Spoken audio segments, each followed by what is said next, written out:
On this episode, I have an opportunity to interview successful female entrepreneurs that are living their best life and building their empires. Stay tuned.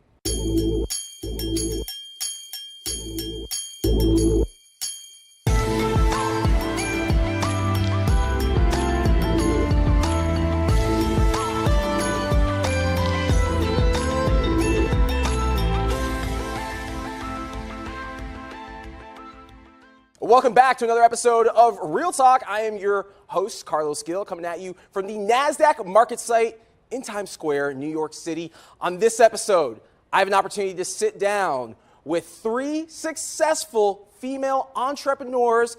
They're not only living their best life, but they are building their empire and getting paid.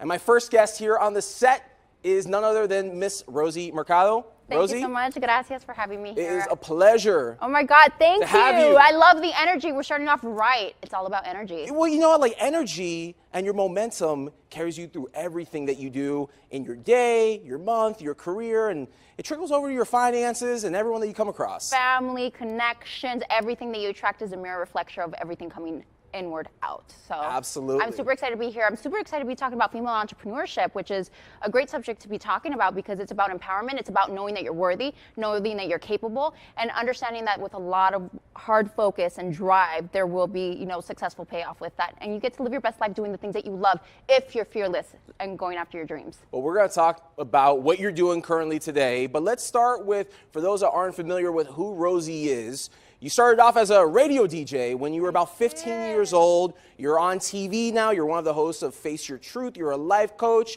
But let's take it back a step. Let's talk about your humble beginnings. Oh my God, humble beginnings. 15 years old, Latina.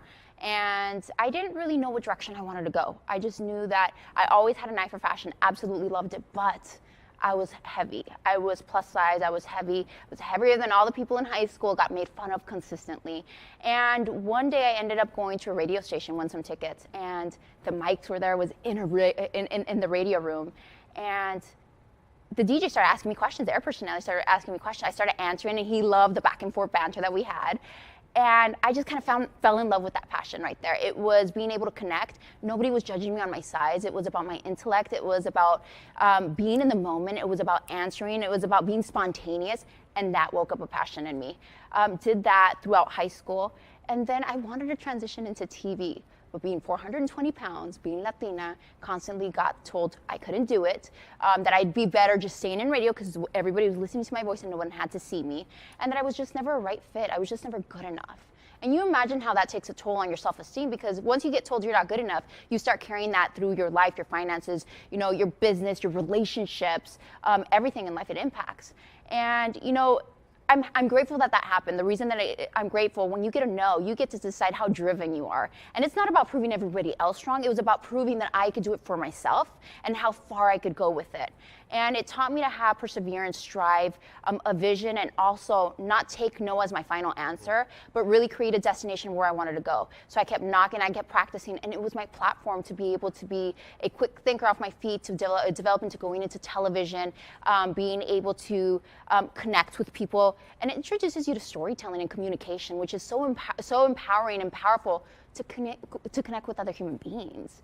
And it was a lot of humble beginnings, didn't make a lot of money. Then I had my kids, went through divorce, single mom, didn't know what I was going to do, finding myself not wanting to work the typical 9-5 job because it just wasn't making ends meet. I had to figure out, as a single mom, how was I going to be powerful, independent, passionate about what I was doing, but also make money to provide for my kids and a stable future. So it introduced me, from coming from radio, it taught me how to do commercials, how to really advertise out there, how to put my product out there, launched a cosmetic line. From a cosmetic line, became a towing owner, have a towing company in Las Vegas that's been very successful. I'm the only female-owned towing company in Vegas, and have a fleet of trucks. It's taken me in different directions and not being fearful of any new business, but knowing how to learn the business from the ground up and knowing how to do every single step. Because my dad taught me, he says, if you're going to have a business, know how to work it from the bottom all the way up. In case something happens, you could take over, make a quick decision, and not let your business go. One of the things that stands out to me is that you were told no a lot as you were coming up. And that had to do because of your outside appearance. So as you said, you were over 400 pounds. Yeah. When I hear no, I take that as not right now. So it means it means not right now, Yeah. because if you look at your transformation Yeah. to where you were then and where you're at now, you didn't allow for no to be the barrier that was just going to stop you right in your tracks. But what I want to know is, what was that pivotal turning point in your life where you said, you know what, I keep getting turned down for opportunities. I really want to go down this path, but I have to make a change within myself. You know, Carlos, it's so interesting that no is not a rejection, it's a redirection. And I think that in those times, there was moments, because I'm human, we're all human beings, and we have those emotions that when we get that, we feel like rejected, like we're never gonna get there. And it took so many years. People don't understand the hard grind of long nights, sleepless nights, traveling alone, knocking on doors, getting them slammed on your face, trying a different method, trying a new way, connecting until you get that door, that little window open where you can stick your foot in there and say, okay, you don't have to pay me, just give me a try. See what I'm worth. Let me show you how I could add value to you. And, you know, there were so many moments that I felt like giving up. But I think the one moment was that I found myself when I had to deal with my own. It's about not looking outward. It was about looking inward to what I was attracting into my life, what my emotions were, because every decision, you know, is based off of emotion, and it tells you a lot where a person, a human being is, whether their successes or failures. It tells you a lot where their mental state is at. So understanding that I wasn't attracting the right life partners, I wasn't attracting the right business, the right clients, because there was no love for myself. I wasn't taking care of me physically, emotionally, psychologically. And self-care is not, you know, it's not a question, it's a priority. If you can't take care of you, how are you going to take care of your business? How are you going to take care of your family? How are you going to take care of your customers? The high demand. It doesn't happen. You could do so much and then you're going to burn out. So when I started feeling in pain, my body was in pain, 420 pounds, couldn't spend quality time with my kids, couldn't take care of my business, didn't want to be stuck in radio all the time, those moments where you feel stuck, you want to grow. I wanted new opportunities, and if I wanted new opportunities to start change, it had to start with me, that change. And I really understood how much I was a prisoner to my weight and my body, that I couldn't get into certain cars. I couldn't do TV because of my weight. Everything that came to a no had to do how big I was and what that represented. And now I look at it back, it was such a challenge for me to really go after the change, because it was discipline. It takes 21 days to break a habit, 90 days to create a lifestyle. So 21 days of really changing and going to work out and really understanding what that meant, and the why. The why is so important. Understanding why I wanted to create the change and how that was going to impact 365 days a year. You make a positive decision every single day. By the end of the year, you're going to be a complete different human being. A year later, I had lost 100 pounds, was walking with my kids, was able to get on a bike for the first time. I was able to connect with other human beings, because now I wasn't intimidated that people were judging me. Now it wasn't about my weight. It's like, how can I serve you? Listening to my clients, to my business that was growing, being able to have the energy to take care of my business, and not letting my weight get in the way of creating relationships, because everything in business ends up to be relationships. But what I want to know is, at any point throughout this, did you say to yourself within, like, gee, this really sucks that I'm getting turned down because I don't have the look that they want? You know what? It wasn't about the look. It was constantly being rejected because of my weight. And that hurts. As a woman, being told that you're too fat to be on TV, that nobody wants to watch you, or that you're just not worthy. I don't care how powerful of a woman you are. Deep down, being a human being, that hurt. There was moments that I would leave crying, Carlos. I'd leave crying and I'd go home. And then I'd ask myself, what am I doing? Why do I keep torturing myself that way? Why do I keep knocking on this door? Constantly gets slammed on my face. And you know the worst part is that I would go, and sometimes they'd laugh at me. They'd laugh at me and they said, just stay to radio. Like, why are you even dreaming about that? It's just not gonna happen. And I just remember that there was one person from my past, I won't say who he is, but I'm so super thankful. I remember him looking in my eyes and saying, you're never gonna amount to anything. I will die the day that I see you on TV. Wow, that's bold. He says, you're done, like you're old and you're fat. And you know what? You got kids, so it's not gonna happen for you. But you know what? Go ahead. I'm just gonna enjoy watching you fail. And I remember when he said that, there was this instance of anger, and I looked, I said, there's no way that I'm gonna take that as my personal reality. And I remember I sat down and listened to Tony Robbins, and I started thinking, what do I really want? And why do I want it? And I got down, what do I have to sacrifice? Because it's the law of sacrifice. You have to sacrifice something to have something else. What am I willing to sacrifice? the unhealthy eating, the laziness of not going to the gym, the pain of exercising, the pain of transformation, because I'd rather deal with the pain of transformation than the pain of regret. Being focused and going and educating, listening to podcasts, educating myself in seminars. It was sacrificing my personal friendships and life for a while, putting that on hold because I needed to zoom in and focus if I really wanted to create this for a future. And I remember that as I started moving in that momentum of growth and teaching myself and doing, because it's not like, oh, I'm not ready yet. You're never ready. You're never ready. You just got to do it. And learning along the way where I started feeling fulfilled, and just the act of doing and scheduling and being present and being absorbed in that energy of, this is what I want my future to be the rest of my life. I want to wake up and do this the rest of my life. I became happier and happier. And every single day that I practiced, I became better and better. And I would look back, what do I have to correct? How can I become better? Asking that question over and over, never saying, okay, I'm okay with this. I'm proud that I've gotten this far. And I could look back and take a look at the journey. But what do I have to do to become better? What do I have to do from A to B? And that was the momentum that I got. And it sounds like that no that you initially heard was that moment that made you check yourself and from within really say, I've got to make some changes. Yeah. I have to lose weight because my kids need me. And to your point, it's uncomfortable to do some of the things on an everyday basis that you want to be able to do. So how do you then decide, all right, I'm going to make this change. I'm going to make this monumental leap forward. So you've done red carpets. I've seen you on Don Francisco. You're doing some amazing things now on TV, mainstream TV. Like, how do you just make that leap? And you know what? More importantly, say to all the haters that along the way said to you, you know, you can't do this. You're never going to amount to it. It's like, how do you go ahead and block that out of your mind and just keep moving forward? Well, first of all, let me answer, how do you block haters and negativity out of your mind? Because that's not your reality. What other people's opinions are of you has nothing to do with you. If you're gonna get constructive criticism, that's the kind of criticism you want in your life, because constructive criticism says, you know what, I don't like this. This is how I think you could do it better. They're offering you criticism with a solution. I didn't pay attention to just critics. I just didn't. There's a lot of people that are so unhappy with their lives that it's a reflection of them. So I don't take that personally. And you know what? My dream was given to me to be able to accomplish and share and do and create. And not everybody's going to understand my dream. And I'm okay with that now. I'm willing to piss some people off and understand that it has nothing to do with me. But I have to stay focused, because it's so easy to have the distraction of negativity in your life pulling you back from the positivity. So it's about being focused, being certain that you know that you love what you do, willing to grind, willing to really go and do the work, the long nights, the endless nights, the traveling alone, the knocking on the doors, dealing with the no's, celebrating the yeses, and not paying attention to the negativity. Negativity can be used as a force to move you forward and just say, okay, I understand you don't believe me. I appreciate it. Thank you so much for your feedback. Keep moving forward. You got to be a visionary of the future, not a victim of your past. Amen. And when it comes to taking that leap forward, it was about believing in who I was, being authentic. Authenticity is missing, Carlos. The cameras pick up authenticity. You know when someone's being honest and when they're not.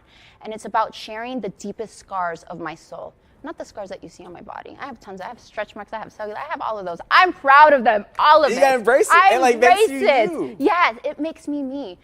But the scars that nobody sees, those are the ones that I want to share, because those are the ones that allow me to authentically connect with another human being and say, the revelation will come.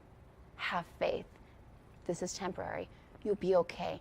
And you'll look back and you'll laugh and you'll say, I survived that. And you'll come out a much better human being. So it was about having faith, not letting the no's dictate my future, knowing that I was so focused and faithful throughout the process and that I did not give up. It's about not giving up. Gotta keep knocking on those doors. The yes will eventually come. You mentioned before storytelling and authenticity. You have a great presence on Instagram stories, you're really active. The reality is right now, you probably have fans that look up to you, younger girls perhaps, that are probably where you were at 15 and 16 years old. How important is it for you to share your authentic self through stories and keep your community engaged? It's so important because my vision, it's not about me. It's about creating impact. It's about creating healing. And the only way that you create healing is by sharing your story. You get to heal a little bit of part of your soul, but at the same time, someone who's ashamed of their past or doesn't have someone to go to, or doesn't trust someone to be able to say, this happened to me, I was abused, I was verbally abused, I was physically abused, or you know what, I feel bad because I got divorced, I feel ashamed, or I feel ashamed because someone cheated on me, or you know what, I have a son with special needs and I don't know what to do. When you're able to connect with those people and say, you know what, this is what I did, and this is how I felt, they're like, I'm not the only one in the world that feels like giving up. I'm not the only one that feels ashamed. I'm not the only one that feels discouraged. And that's what it's about, teaching them that there's other people going through the same thing that they're going, and giving the sense of hope and faith to keep pushing forward, and letting them know, again, it's only temporary. This is just part of the journey. There's a lesson for you to learn, and you're going to come out so much stronger. Stay strong, and there's a beautiful story for you with your purpose and your drive to share forward. It's about paying it forward. It's inviting other people to be a light to someone else. So how does that storytelling and putting yourself out there help you succeed as an entrepreneur? You know why? It helps me succeed as an entrepreneur, especially as a female entrepreneur, because it teaches people that I'm human, that I have failures, that I have successes, that I have imperfections, that I'm human, that I've fallen down, but that with every time that I fall down, I get back up, and that I keep going. And it teaches them that failure is a great lesson in life. It should not be looked negatively. If you look at it with gratitude, it really changes your perspective, and you get excited, because if you're not failing and you're not succeeding, you're not doing anything. Would you say that failure is a myth? That's a mindset? Failure is a mindset, absolutely. I would agree with that. That's a great statement. I love that one. Like, here's the thing. It is. You have the option from within to decide you failed or you won. Yeah. It's all a mindset. So if you get knocked down and you try to do something and the outcome isn't favorable, i.e. you failed, yeah, whatever you learn from that experience valuable. is knowledge. It's and valuable. If you learn from everything that you do, then you win. Absolutely. So if you look at it from that lens, as opposed to like, I tried to do this, I started up a business, I failed, I lost money, like, you're gonna be hard on your luck. Absolutely. And you're never gonna get yourself back up. Absolutely. But if you go into it as having the mindset that I got knocked down, I learned from this experience, I'm a better person as a result of this experience, then you're always going to win. You're always going to come out on top. And to add to that, Carlos, I think that the lesson will repeat itself until you learn. The lesson will repeat itself until you learn. And I think it's about, again. That's solid. The lesson will repeat itself until you learn. How many times does that happen in business? It happens in relationships. Everything. Happens in marriages, dating. It happens in business all the time. Clients. Everything. It'll repeat itself, and then you're like, why am I here again? Why is my business failing? Why aren't my clients happy? Why is my relationships? Why aren't I don't have stronger relationships in my life? Why aren't my kids listening to me? Well, if you're repeating the same thing over and over, the lesson is it's trying to teach you it's a redirection, but you're not in tune to it. And if you're not in tune to it, then how are you supposed to grow? And if you're not growing, then you're in the same place, then it's going to be a vicious cycle, and you're going to get frustrated, and eventually you'll give up until you say, okay, I give up for about 5 minutes. Let me sit back and let me take this in and let me reevaluate. It's about reevaluating constantly and being okay. I think people need to be okay with failing. Be okay with failing. If you fail, all right, let's go. Round 2. All right, round 3, round 4, until you get what you want. If you passionately want it, you will do it, and no one will tell you how. You will go after it. How about we remix that, though? So assuming that failure is, in fact, a mindset, or what I say, failure is a myth, you're not failing, you're just not getting the outcome that you desire. Love it. Yes. So if you don't get the outcome that you ultimately desire, what did you learn from the process? Yeah. How are you a better person as a result? And just dust yourself off and keep moving forward. Yeah, if at first you don't succeed, try again. You got to keep going. So let's talk about what you're doing now, though. So you're the host. Co-host. I'm co-host. Super excited. Vivica's the host. I'm one of the co-hosts for Face the Truth. Vivica Fox. Vivica Fox. The Vivica Fox. Beautiful Vivica Fox.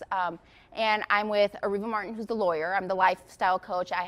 We have Dr. Judy, who's a psychologist. And then we have Judge Scary Mary, who's the judge. She's amazing. I love her. But it's a great show. It's a great platform. It's produced by Dr. Phil. And it's a show that really, it's an add value show. It's about presenting real stories, real people, real problems, and we give them a solution. We give them a transformational takeaway that in the next 30 days they can start changing their life. And that for me is fulfillment. Fulfillment, creating impact with people that are presenting their truth, their authenticity, their vulnerability. Because to be vulnerable, it's to be courageous. And to be vulnerable on national television. And this say, isn't Instagram or Facebook. No. I'm talking about national TV. About letting it all out and saying, I need help. Can you help me? I love my son. I don't know what to do. I'm going through a divorce. I don't know what to do. I cheated. I messed up. I don't know what to do. We're there hearing the story and adding value. And it's not just adding value to the people that are on stage. It's about all the people that are watching. And I think that's the biggest impact, the biggest transformation, that sometimes people are afraid to be vulnerable and say, I need help. Now, you get deep on the show. Oh, yeah. I've seen it. Oh, yeah. I sent you an Instagram message. I was in Raleigh, North Carolina, and I was in the lobby of my hotel, and you were right there on the TV, and like, I was just seeing you. You were getting deep. Yeah. So speak to the place where you come from when you're on the show. God, every person that goes on there, Carlos, I've been through so much in my life. I've been through heartbreak. I've been through business falling apart, losing my business. I've been through divorce, my son being special needs, being a mother that wasn't present because I was so stuck in my own depression. I've been through so much. So every time, and to be in the place that I am, thank you, God. It's such a blessing. But they all taught me lessons. And they were all stories that I needed to go through and live and feel to be able to connect to now where I'm at as a lifestyle coach. Because when I'm watching these people that are on the show, I was you. I know what you're feeling. I know the thoughts of giving up. I know the moments of depression. I know the moments of heartbreak. I know the moments of losing your business. And that allows me to go deep and have compassion and not be so judgmental and really focus on, I know what you're feeling. This is what you have to do. This is a takeaway. Yeah. And really help them to redirect their emotions so they're not guided by their emotions, but they're guiding their emotions. You have just defined how to kick obstacles down. When a barrier is put in front of you, how do you knock it down? Red carpets, you're a model, you have a show, you're on a show as a co-host on national TV, doing all these amazing things in spite of the deck of cards that was dealt to you early on in your life and all those no's along the way. You know what? It's my past. It was my story. But the story that I have today is that I'm a successful, powerful Latina that has a sense of compassion and wants to contribute and create impact to women around the world and really wants to create change and is not defined by no's, but I'm defined by my own yeses. What's next for Rosie Mercado? Taking over the world. Oh, yeah. What's the world domination plan look like? World domination. Oh, the goal, the reality is talk show. Want to empower women. I definitely want to empower my Latinas. Quiero estar con ellas. I want to be a powerful Latina that contributes and creates change and really presents storytelling to the best of its art form. And my book is coming out next year, which I'm super excited. When's it drop? 2019, towards the end, so I'm super excited. I'm right there with you. I'm super excited. You'll be the first to know, but I'm super excited to be able to share the authenticity and just like the real rawness of my story, my entire journey. There's just so many ups and downs. And, designing, that I love fashion, from being at my heaviest, a size 36, all the way down to a 12, fabulous 14. And it's okay, we're going to throw the before and afters here on the screen. Oh, wonderful. So people can see it. Yeah. And, designing. I love designing for women. You know what I love? There's nothing more beautiful than seeing a woman get up, regardless of her size, get dressed up, and just see the transformation instantly of saying, damn, I look good. That's amazing. That is amazing. Well, I can relate as a guy, having to get the fresh fade and wear the nice suit. Like, the way that you look at yourself in the mirror, I firmly believe has a big impact on how you come across to people in the world around you. Absolutely. It affects everything. Yeah, and you are like so well groomed, you're so well put together, but you're also so very elegant and humble. Being humble is a very big key to success. So thank you so much for always being humble, always being authentic, and always giving me that opportunity, being the invitation to create change and share a message. Absolutely. Rosie, thank you so much for your time. Where can the guests learn more about you and connect with you? Well, first of all, they can watch Face the Truth, and they can visit Face the Truth TV. You can also follow me at Rosie Mercado via all social media networks, and you can visit me at rosiemercado.com. Absolutely. Hey! Thank you so much. We're going to do this again. This is like the first of many times that we do this. Many times, yes. We have a lot of content to put out there. A lot of fun stories, Rosie, right? Thank you so much. Thank Absolutely. you. Rosie Mercado, everyone. Make sure that you go ahead and follow her. She's amazing. She's humble. She's got an amazing story. And she comes from a place of passion over profit. Welcome back to Real Talk. I'm your host, Carlos Gi. On this episode, I am speaking with female entrepreneurs that are living their best life and building their empires. And my next guest here on the set at NASDAQ is none other than Rebecca Minkoff. Rebecca, welcome to Real Talk. Thank you. I'm excited to be here. It is great to have you. Now, you're living your best life. You've created this amazing fashion empire. I was just at Nordstrom's over the weekend in Glendale, where I live, and I see Rebecca Minkoff, your bags, the whole setup is right there in front of me. But maybe speak to the audience out there. How is it that you got started in the industry? So I had a love and a passion for design since the age of 8. I wanted this dress. My mom would not buy me the dress, but she said, I'll teach you how to sew. And from there, I got hooked and addicted to the idea that I could create something out of nothing. Studied design for a long time, moved here when I was 18 to work for a designer. Did that and decided that if I'm going to work this hard, it's got to be my name. So launched my company in 2001 with a really small 5-piece collection. The t-shirt is what took off. And fast forward 18 years, and here we are. Here you are. So how big is your company? Well, we have over 85 people. We're distributed in over 900 stores, including Nordstrom, Neiman Marcus, and Saks, and big business. So you have a well-recognized name. I hope so. Maybe it's that's all what over your got me product. here. Your brand is built around your name. Maybe speak to the younger generation out there that sees Supreme or they see Rebecca Minkoff, and then they look at a Shopify and they think through, I can just start up a store today and I can sell products online, or I can go to Amazon. Is that a realistic path to entrepreneurship today? It's 100% realistic. I think now more than ever, you're going to see direct-to-consumer brands popping up, but you're also seeing them also make their way back to brick and mortar or back to traditional wholesalers, because I think these DTC brands are finding that the cost to acquire a customer is a lot higher if you're just digital. So how do you get the customer to really sense you, touch, feel, and experience the brand? And so you see sort of this funny shift going back into wholesale.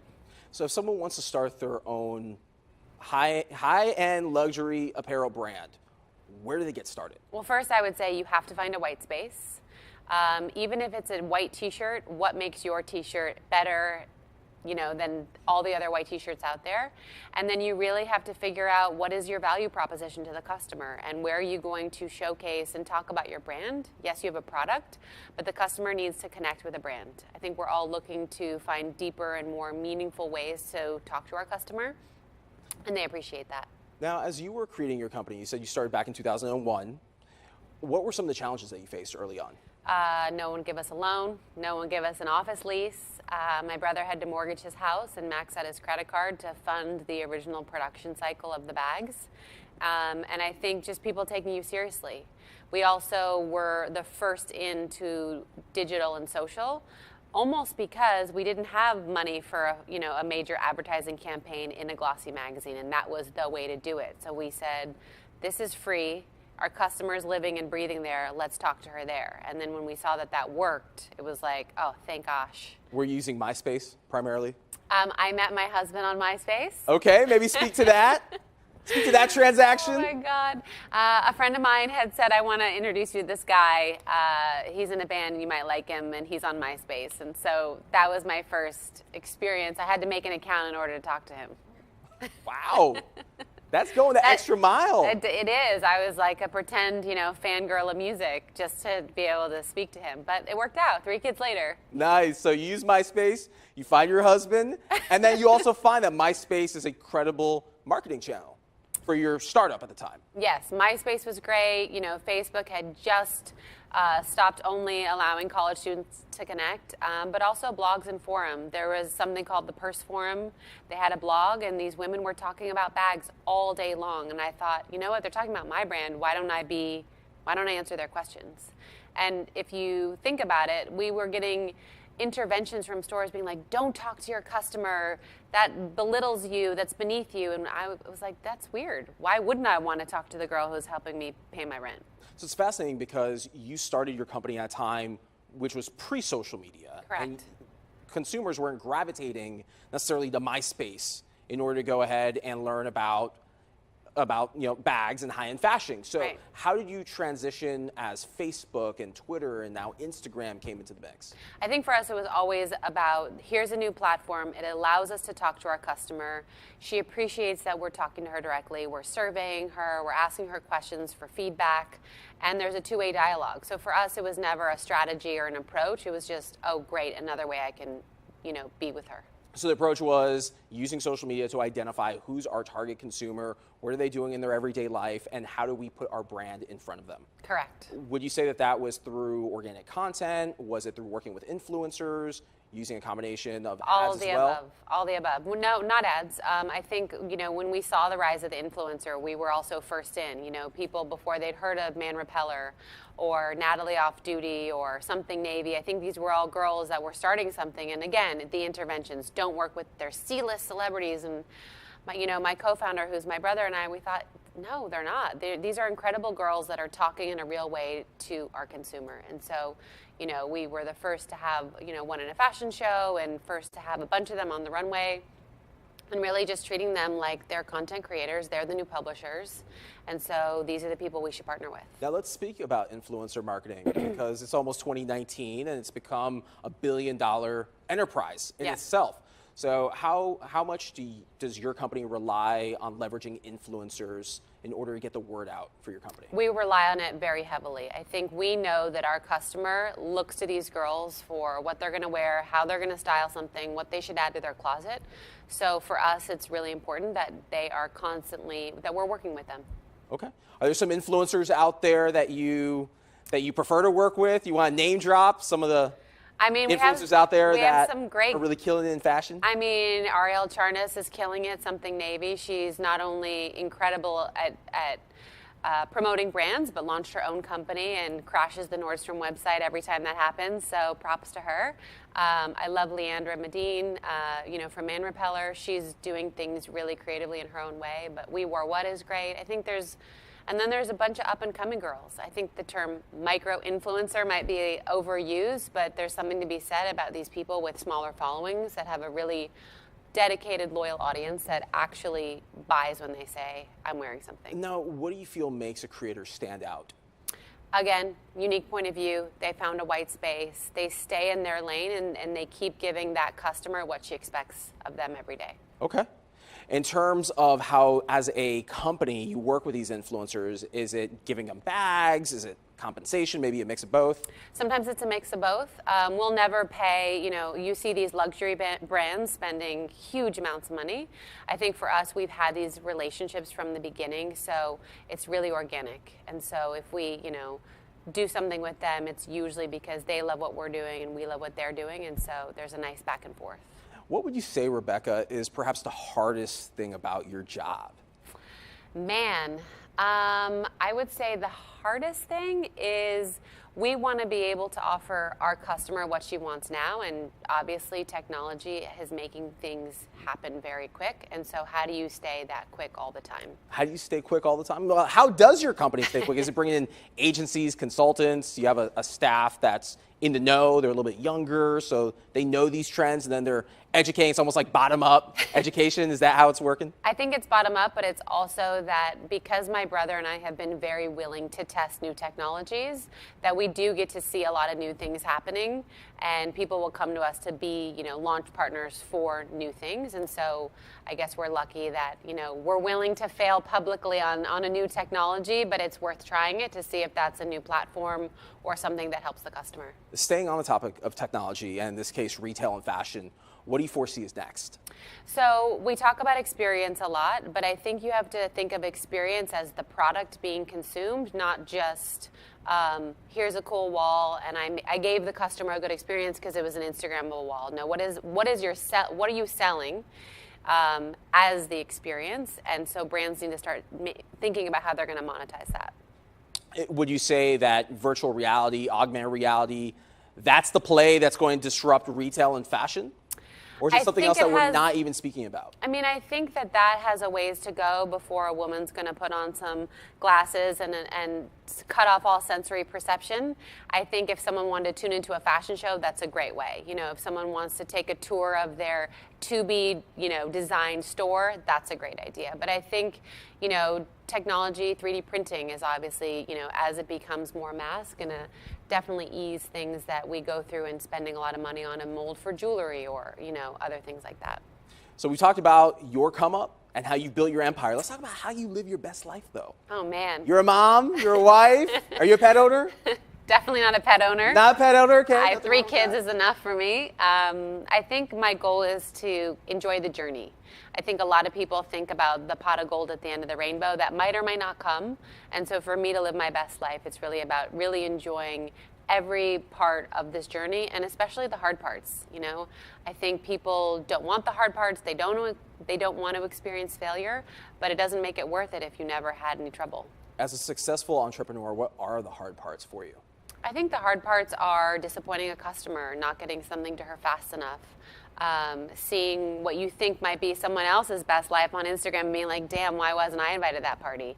I'm not speaking about a literal party, but a business, you know, something that occurred with their business or what seems like perfect success for someone else, I think, and telling yourself, you know what, they have struggles too, and they're dealing with the same, you know, environment that we are, and how do we overcome it? Now, speaking of Instagram, it's no secret. It's one of the most active, if not the most active social network at this point in time. You have an active presence on Instagram.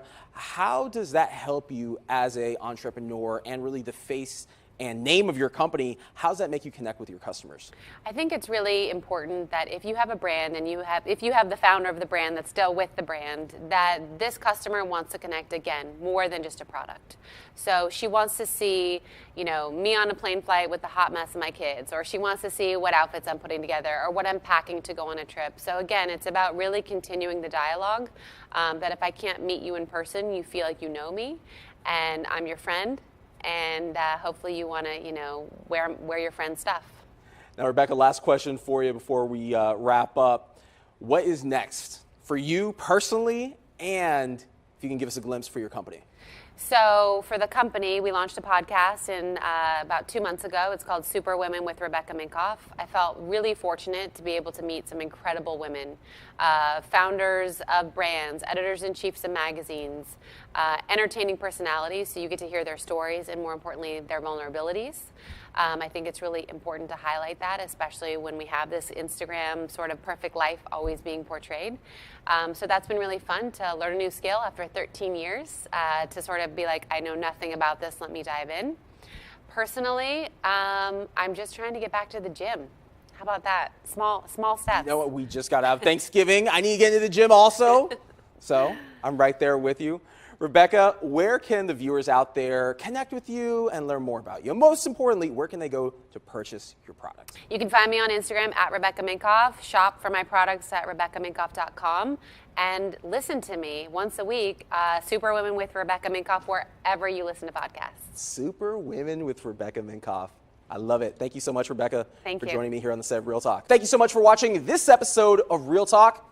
If you're watching on Facebook Watch, be sure to like, comment, and share. If you're watching on YouTube, you know what to do. Hit that subscribe button, and we'll see you next time.